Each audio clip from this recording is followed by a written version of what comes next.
এই পোকাটির নাম বাদামি গাছফড়িং। এরা খুব দ্রুত বংশবৃদ্ধি করে।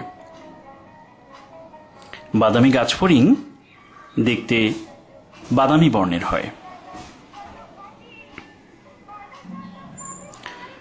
এরা রস চুষে খেয়ে ধান গাছের ক্ষতি সাধন করে থাকে। আক্রান্ত ক্ষেতের ধান গাছের গোড়ায় অসংখ্য পোকার উপস্থিতি লক্ষ্য করা যায়। এদের আক্রমণে ধান গাছ প্রথমে হলুদ হয় এবং পরে শুকিয়ে মারা যায়। অধিক আক্রমণের ক্ষেত্রে ধান খেতে বাজ পড়ার মতো মনে হয় এবং ধানের ফলন মারাত্মকভাবে কমে যায়। এর প্রতিকার হল আক্রান্ত জমিতে বিলি কেটে আলো চলাচলের ব্যবস্থা করা, জমিতে জমে থাকা পানি অপসারণ করা, আক্রান্ত জমিতে ইউরিয়া সারের উপরিপ্রয়োগ বন্ধ রাখা,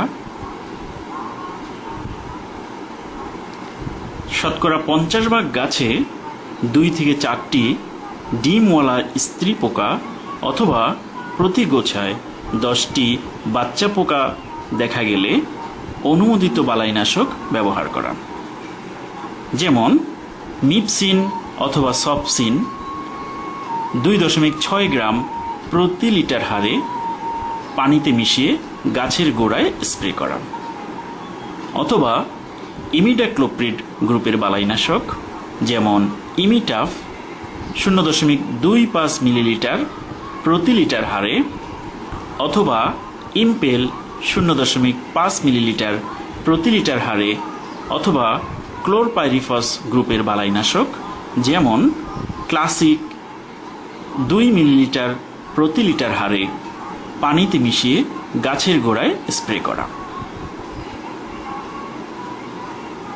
পরবর্তীতে করণীয়: যেসব এলাকায় বাদামি গাছফড়িংয়ের উপদ্রব হয় সেসব এলাকায় আগাম জাতের ধান চাষ করা, যেমন বিনা ধান 7 অথবা বৃধান 33 জাতের চাষ করা।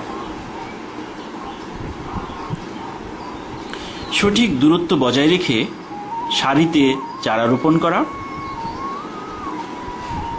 জমিতে সুষম পরিমাণে সার ব্যবহার করা, চারা রোপণ করার পর